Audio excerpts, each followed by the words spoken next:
Alors bonjour, c'est Fred, tipster du site gagnerfuté.com. Donc dans cette vidéo, je vais vous proposer deux paris sportifs pour le samedi 2 janvier 2021. Mais avant toute chose, nous allons voir les résultats. Et permettez-moi de vous présenter mes meilleurs vœux pour l'année 2021. Nous y sommes arrivés.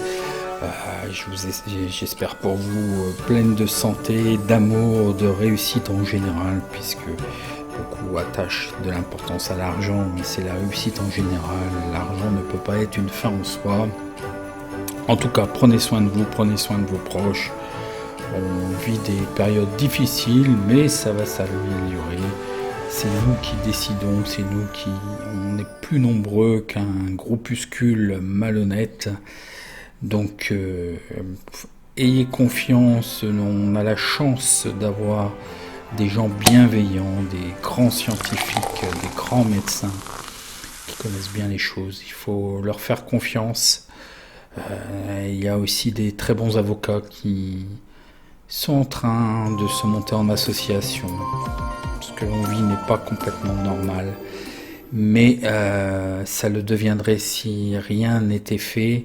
Sachez que vous êtes quand même plus nombreux. Je ne vais pas me faire griller la chaîne parce que dès qu'on dit des choses qui ne sont pas dans le sens du vent, on est étiqueté comme complotiste. Mais sachez bien une chose, déjà prenez soin de vous, de vos proches et soyez bienveillants. C'est vraiment le tout au-delà de tout. Restez humain. On n'est pas né mauvais. Faites le bien autour de vous et tout ira bien. Donc je vous remercie de tous vos messages. Je vais arrêter là puisque on est là pour les pronostics, on est là pour parler de foot. C'est un moment joyeux. Soyez près de vos proches, soyez près de vos voisins, de vos amis, des gens que vous aimez. Je vous remercie de tous les messages sur YouTube, Facebook, Instagram, Twitter. Je suis désolé, là, il y a vraiment, je vous remercie vraiment. Je suis désolé, j'aime vous répondre et personnaliser la réponse, mais là, il y a vraiment trop de messages. Donc, c'est pas que je suis respectueux et pas reconnaissant, mais comprenez que là, vous êtes vraiment très nombreux. D'ailleurs, je ne pensais absolument pas au niveau de la chaîne qu'on aurait pu... sachez que j'ai repris quand même vers le mois de décembre l'année dernière et il y a pratiquement 8000 personnes de plus que l'année dernière. Donc, c'est quand même assez énorme. Je pensais vraiment pas pouvoir... centraliser ou développer une chaîne et d'avoir autant de personnes comme ça, mais bon, c'est très bien, on va continuer ainsi. C'est le moment des bonnes résolutions, donc si vous avez une bonne résolution à prendre par rapport au paris sportif, vraiment, c'est le moment de mettre en place une gestion. Vous ne pourrez pas vous améliorer et comprendre les paris sportifs si vous n'avez pas d'analytique. Ça va vous permettre de savoir où vous en êtes, de vous améliorer. Comme tout bon sportif, comme dans tous les éléments, que ce soit une société ou autre, si vous avez pas d'analytique, vous ne pourrez pas vous améliorer. Vous devez savoir là où vous êtes bon, là où vous êtes moins bon, qu'est-ce qu'on peut améliorer, qu'est-ce qui va pas, et voilà, et de pousser le curseur sur la réussite. Ok. Donc je ferai aussi là dans les jours qui viennent des vidéos bilan sur effectivement la bankroll publique, sur l'avenir de Gagner Futé et l'arrivée probable d'un club. Les PLT qui vont venir, je suis dessus, on m'a posé beaucoup de questions sur les PLT. Je suis dessus, ça sera certainement public, mais c'est quand même un public plutôt d'investisseurs ou des gens qui ont quand même une profondeur de bankroll. Donc je ferai un bilan et je vais faire aussi un petit peu des vidéos plus sur les ligues au niveau des stats, un petit peu plus poussées sur chaque ligue et voir un petit peu tout ça. Donc allez, on commence tout de suite. J'ai oublié de vous donner les résultats. Donc il y avait le match Bilbao Real Sociedad. Donc je vous ai proposé le under qui passe à moins de 2,5 buts. Mais je vous avais proposé de jouer aussi le double chance 1N sur Bilbao qui ne passe pas. Donc ce n'est pas un pari gagnant. Et n'oubliez pas, pour aujourd'hui, on a le match Everton West Ham. Mais attention, d'après les nouvelles que j'ai, ça serait pas improbable que la Première Ligue soit arrêtée pendant une petite période due à la pandémie, hein. Donc voilà, il reste sur ça. Donc attention, j'ai l'impression qu'ils veulent absolument fermer la Première Ligue. Bon, on verra. Sur le premier pronostic qui est Werder de Brême, Union de Berlin. Donc voyons voir ce que je vous ai trouvé. Donc une présentation générale, hein, comme vous avez l'habitude. Donc Werder de Brême est 13e avec 14 points à la limite des places de relégation. Ils se rapprochent dangereusement des places de relégation. Ils ont 1714 points et le rating. L'Union de Berlin, c'est quand même un petit peu la surprise, hein, 2020, est 6e avec 21 points, et ils ont 1823 points et le rating. Donc voyons voir le face-à-face. Donc l'Union de Berlin, après un début de saison quand même assez honorable, malgré qu'il y a eu quand même une longue période de match nul, il semble quand même barré. Bon, il faut quand même regarder un petit peu plus près, parce que les matchs perdus, c'est quand même Wolfsburg, qui sont quand même pas trop mal actuellement. Stuttgart ont un jeu quand même assez ouvert, donc là, bon, ils auraient pu bien faire, mais on peut pas trop leur en vouloir non plus face à Leipzig, hein. C'est quand même des équipes. Et puis Dortmund, Leipzig, Wolfsburg jouent les places européennes. Bon, ils viennent de se reprendre, mais c'est contre Mainz, donc c'est sûr.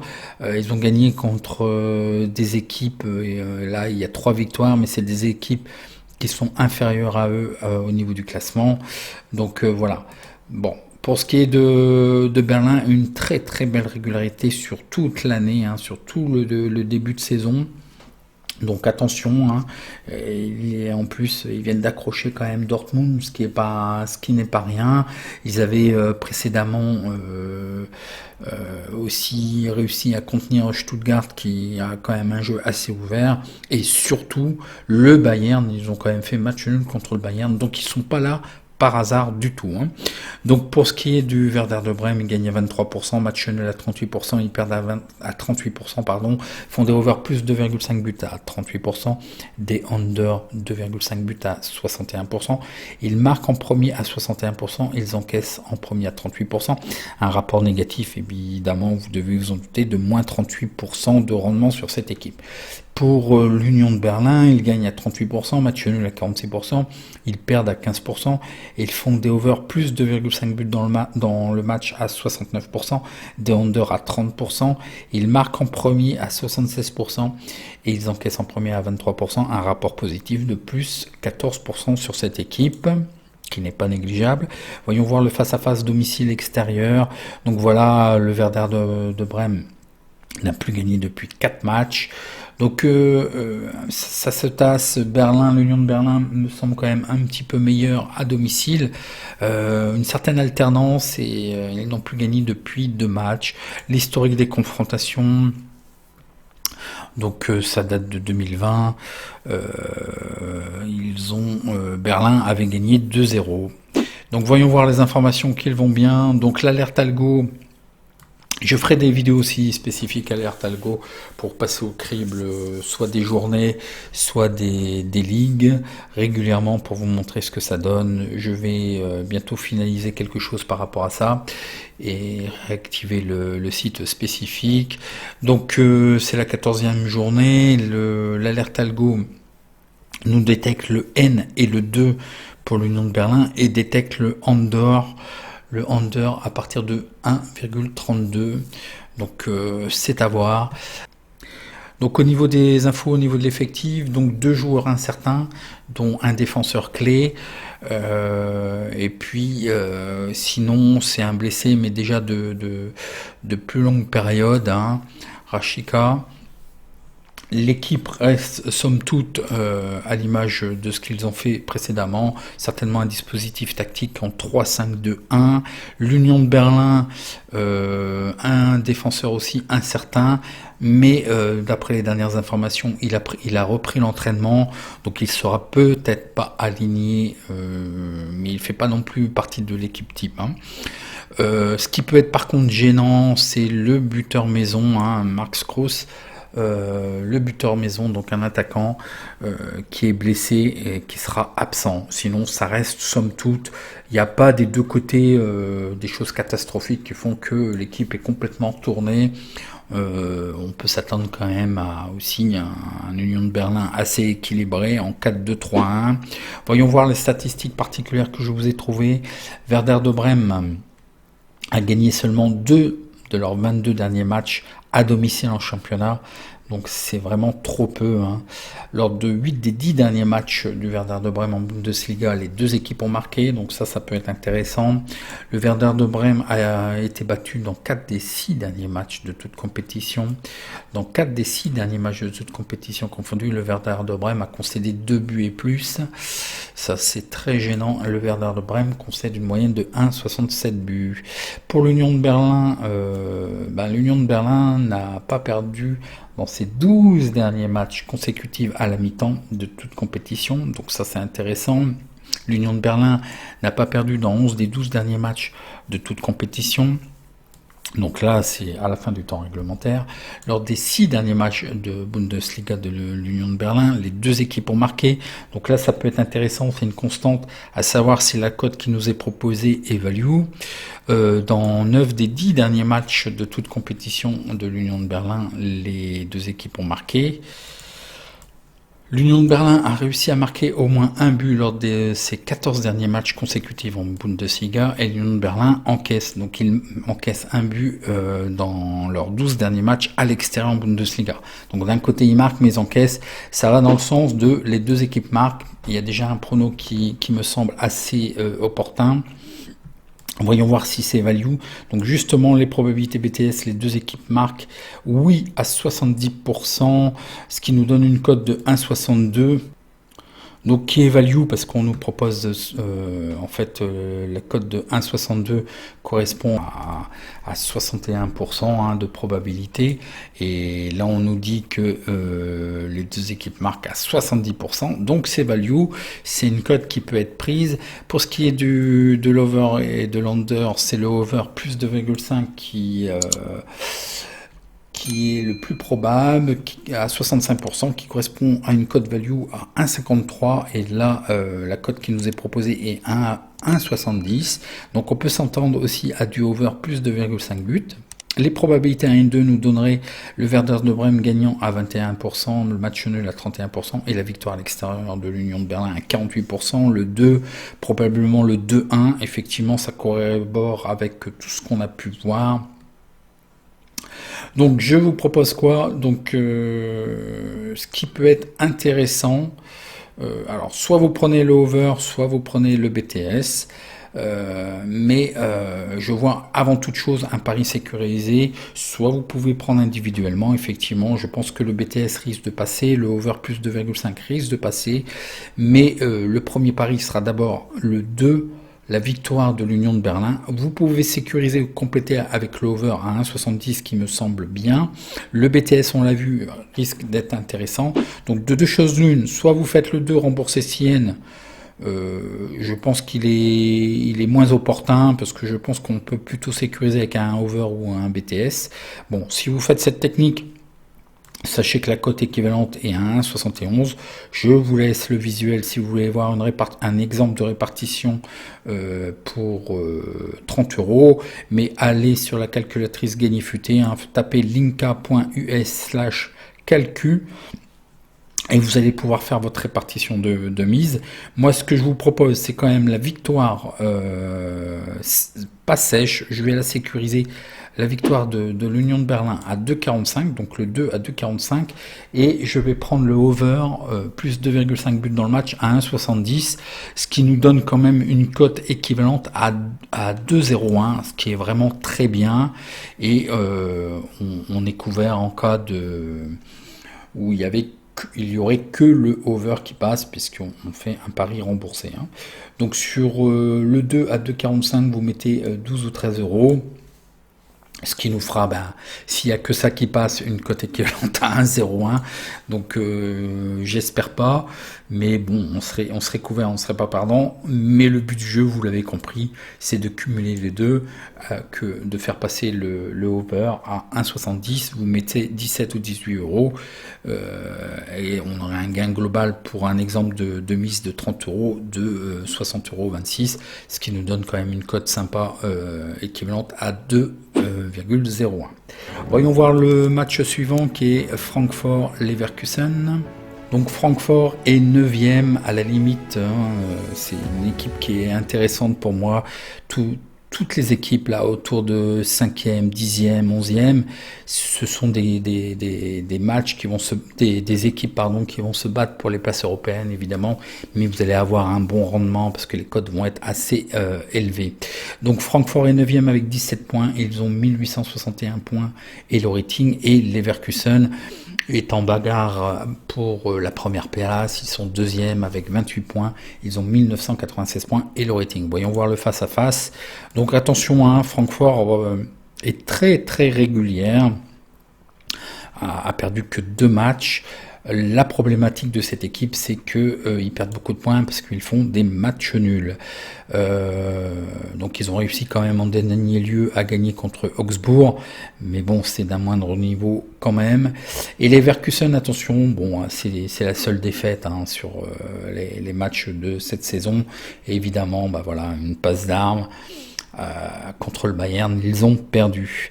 Donc Francfort gagne à 23%, match nul à 61%, ils perdent à 15%, ils font des over plus 2,5 buts à 53%, des under à 46%, ils marquent en premier à 46%, ils encaissent en premier à 53%, un rapport négatif, en fait, un profit sur cette équipe de moins 42%, oui, ils ne gagnent pas suffisamment. Les Leverkusen gagnent à 61%, match nul à 30%, ils perdent à 7%, ils font des over plus 2,5 buts dans le match à 61%, des under à 38%, ils marquent en premier à 61%, ils encaissent en premier à 38%, un rapport positif de plus 8%, ça peut sembler peu. Comme je vous ai dit tout le temps, voilà, vous voyez, il y a beaucoup de victoires, mais le problème, ils gagnent avec des cotes de 1,73, 1,80, 1,51, et ils sont très suivis par les books, donc ça ne permet pas de faire de l'argent. Attention quand même, Francfort est invaincu et toujours invaincu à domicile sur leurs 6 derniers matchs. Pour ce qui est de Leverkusen, à l'extérieur, ils sont sur une série de 5 victoires, donc qui n'est quand même pas rien. L'historique des confrontations, côté Francfort, ça alterne. Il n'y a pas de match nul entre eux. Ça gagne ou ça perd. Et Francfort l'avait emporté les 2 années précédentes. Voyons voir les informations que je vous trouve. Donc l'alerte algo nous détecte le 2 qui serait value à partir d'une cote de 1,81 et ne détecte pas ni de over ni de under, mais nous dit que le under est value à partir de 1,72. Alors côté de l'effectif, Francfort, il y a un joueur incertain et 2 joueurs blessés absents. Ça reste somme toute équilibré, c'est représentatif de l'équipe de Francfort. Certainement un dispositif tactique en 3, 4, 1, 2. Pour ce qui est de Leverkusen, attention quand même, une hécatombe. Il y a des joueurs clés, désolé, j'ai pas mis l'astérix. Donc attention, il y a quand même beaucoup de joueurs. Là, il y a 2 cas Covid, donc vraisemblablement, je les ai marqués. Je les ai mis blessés. Désolé, je me suis trompé, c'est incertain. Attention, il y a toujours une procédure de test 24 heures avant le match. Il faut savoir si ces 2 joueurs-là sont absents. Sinon, tout le reste est quand même confirmé et ça commence à être gênant. Il y a 6 joueurs absents. Donc attention. Leverkusen sera certainement un dispositif tactique de 4-3-3.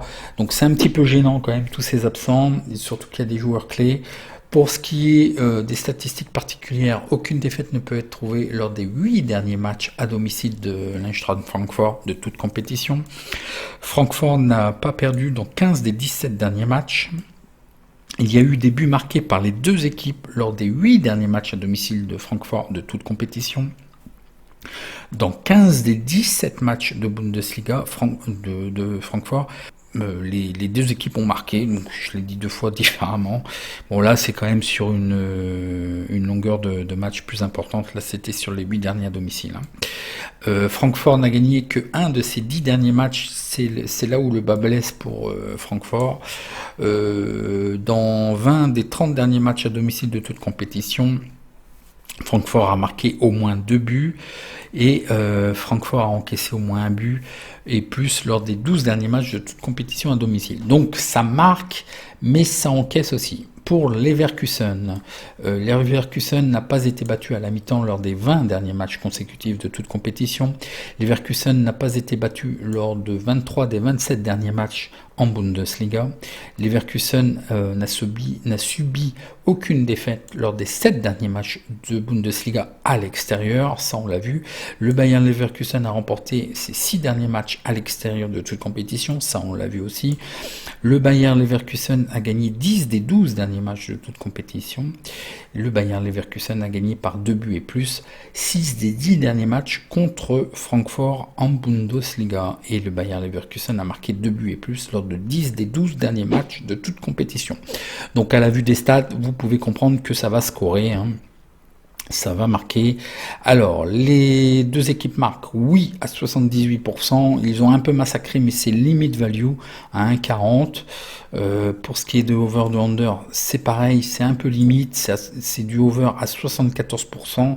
Ils ont quand même un petit peu massacré, mais ça reste somme toute encore value à 1,35, mais c'est vraiment trop limite. La cote est à 1,37. Moi, je vous déconseille quand même.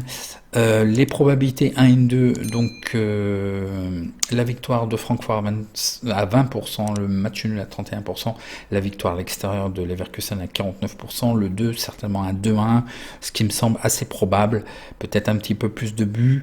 Moi je vois, alors faites ce que vous voulez, les cotes sont intéressantes. Je pense qu'il faut sécuriser ce pari. Et moi, ce qui me gêne, ce sont les absents côté Leverkusen. Risque de contre-performance.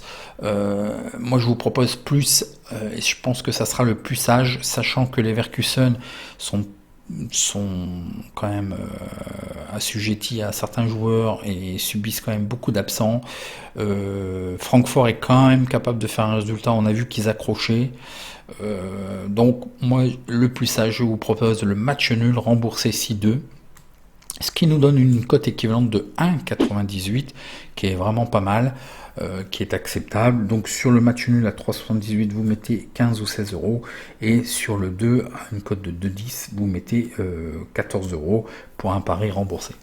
Donc voilà pour ce match, faites votre répartition. Je vous déconseille un petit peu quand même, c'est un peu trop limite, ça va faire des choses. Voyez avec la calculatrice ce que vous faites, mais je vous déconseille, malgré que ça m'a l'air d'être assez safe quand même au niveau de l'over, plus 2,5 buts et du BTS, mais les cotes sont vraiment un petit peu trop limites pour faire un pari peut-être sécurisé. Voyez voir ce que vous faites, soit peut-être faire le match nul remboursé si over ou BTS. Moi je pense que le plus opportun, parce que bon, le Leverkusen est quand même capable de gagner, même si Francfort est quand même capable, je pense, d'accrocher. Est-ce qu'ils sont capables de gagner? Peut-être pas, mais Leverkusen ne voudra pas perdre et vraiment le fait des absents, c'est au moins d'obtenir un point, même si c'est 2 points de perdu. Donc voyez votre répartition, faites-la vous-même avec linka.us/calcul et je réponds à vos questions en commentaire. En attendant, je vous souhaite un bon match.